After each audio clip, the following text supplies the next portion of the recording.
You are listening to the audiobook Veilshatter, Legends of Elyndar, now available on Amazon, Audible, and wherever books are sold.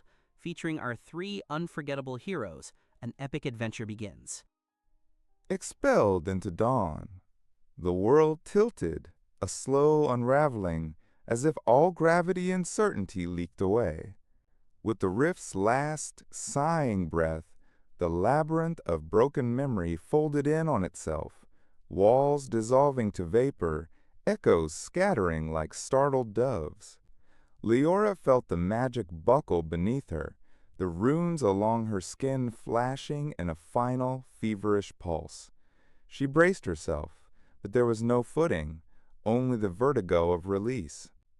The three of them, Liora, Veyran, Erielle, were thrust from the heart of the Veil realm with a violence that was not cruel, only irresistible.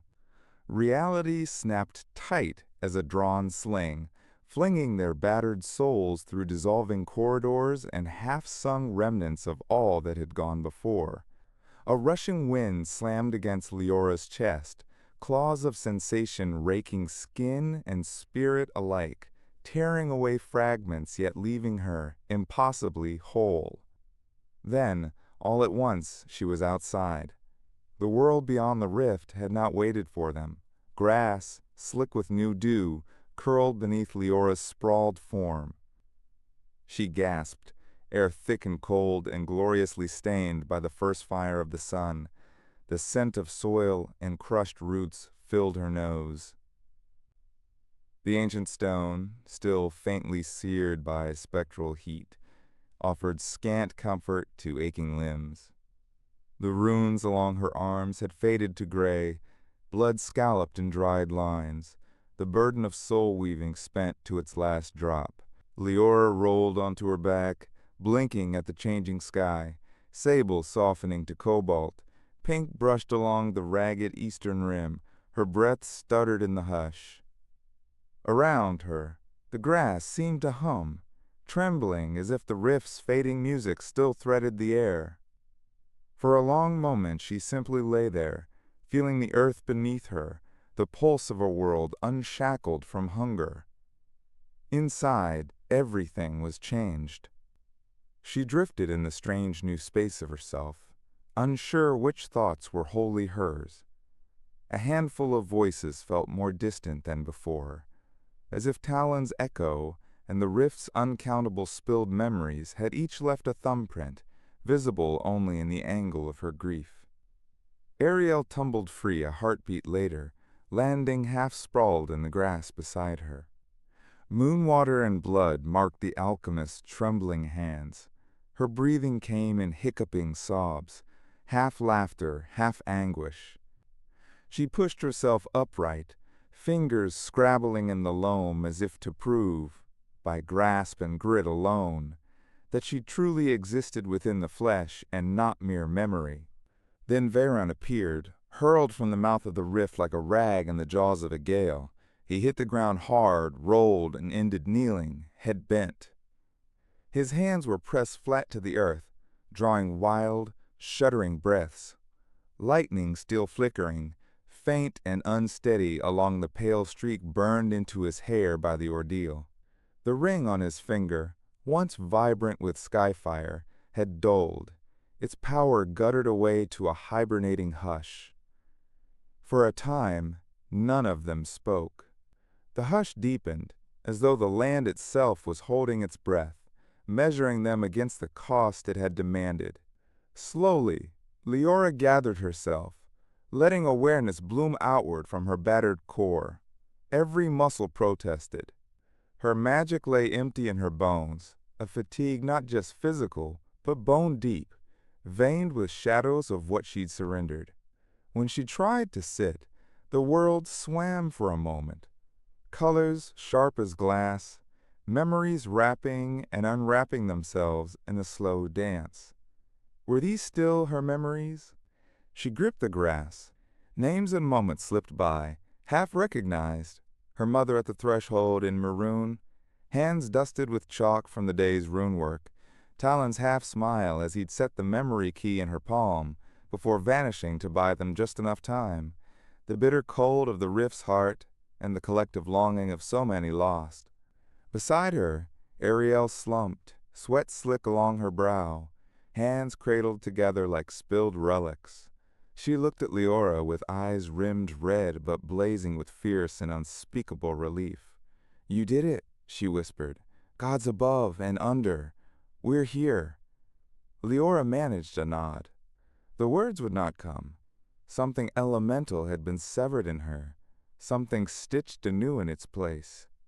The ache was not pain, precisely, but emptiness made sacred. Veyran staggered to his feet, swaying once before catching himself. His frame, broad and steady, battle-tested, looked smaller now, stripped of the thundering presence that had once cloaked him as leader, as weatherbinder, as shield against every worldly fury. He knelt at Liora's side, fingers curling over her shoulder. The simple touch steadied her. "We endure," he said, voice low and raw, the syllables sifting through mourning like ashes. The phrase lingered between them, binding their scattered selves tighter than any incantation. For some time there was only breathing, the rhythm of three hearts relearning how to trust the cadence of life outside the rift. Sounds rushed into the world anew, a waxwing's cautious trill, the whisper of wind in the grass, the distant creak and sigh of living cairns shifting their stones in the warming air. Liora, blinking against the ache of brightness, let her attention drift up. The sky showed no rift, only a latticework of shredded clouds, tinted gold where the sun pressed through. Erielle reached over, gentle as rainfall, and brushed tangled hair from Liora's face. In the alchemist's palms, flask shards glimmered, remnants of spent elixir craft, broken but not discarded. "You saved us, Liora. You saved them all, in the only way left." "No."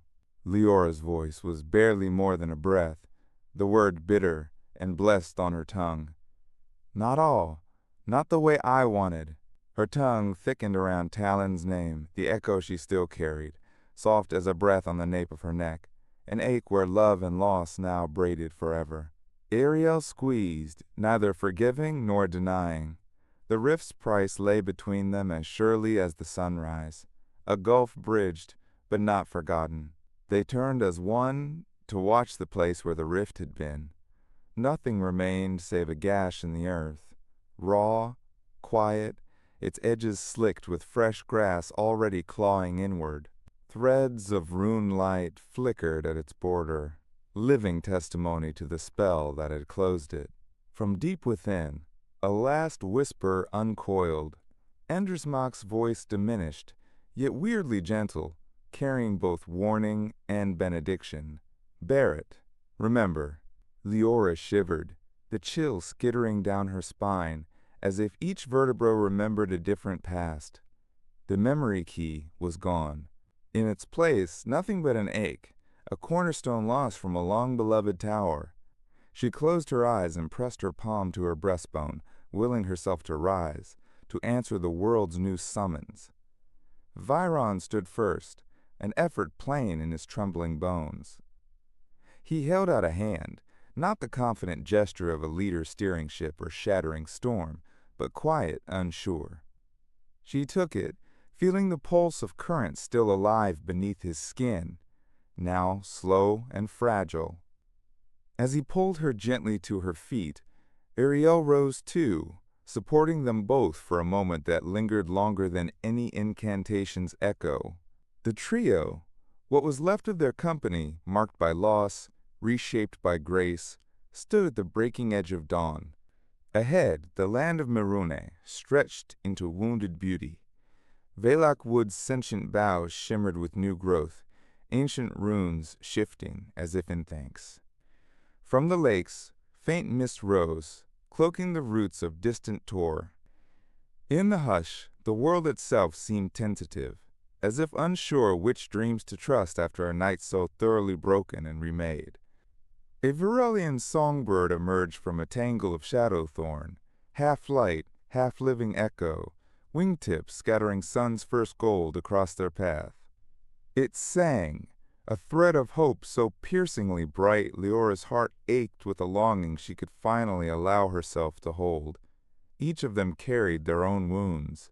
Erielle's hands shook, not from fear, but from having poured too much memory and alchemical hope into seeing them through. Moonwater stains traced fragile blue veins. Veyran's gaze was distant, haunted by things he'd glimpsed in the storm's heart. Yet a softer strength, more enduring and less furious, shaped his mouth. Liora walked in a hush beyond weariness, attuned to the wound within her. A new organ, a new compass, whose direction would take the rest of her life to know. No spell could mend what was given to the rift. No artifact could summon back all that had been lost. Yet, as the dawn climbed, coloring stone and grass and skin with promises differently shaped for each of them, new words circled in the hush. We chose, we changed. The cost endures, and so do we. Behind them, the rift's seal flared once more, limning their shadows long and iridescent on the grass. For a heartbeat, the world listened. Perhaps the ancestors watched from cairn and root. Perhaps even Andersmocht waited at the far edge, testing this new song, no longer ruler, but companion. Either way, what mattered most was this: the fragile path forward, being written with each step they took. Liora gazed at her friends, at all that sorrow and struggle had left her, and all it yet promised to demand. In the silent language that stitched them together, she offered her arm. Veyran and Erielle each rested a hand there, wordless, holding fast against the tremors of exhaustion and the hope swelling in their fragile chests. They began to walk, footing uncertain but unbreakable. Each stride stitched them further from the rift's shadow, deeper into the promise of day. The hush behind them gave way to birdsong and breeze, to the faint laughter of living cairns, and the smell of earth waking anew. The future waited, dappled light through leaves, memory's soft ache, mystery and wound, and the hope that shone like veins of silver in the morning grass. The world was different now, and so, irrevocably, were they.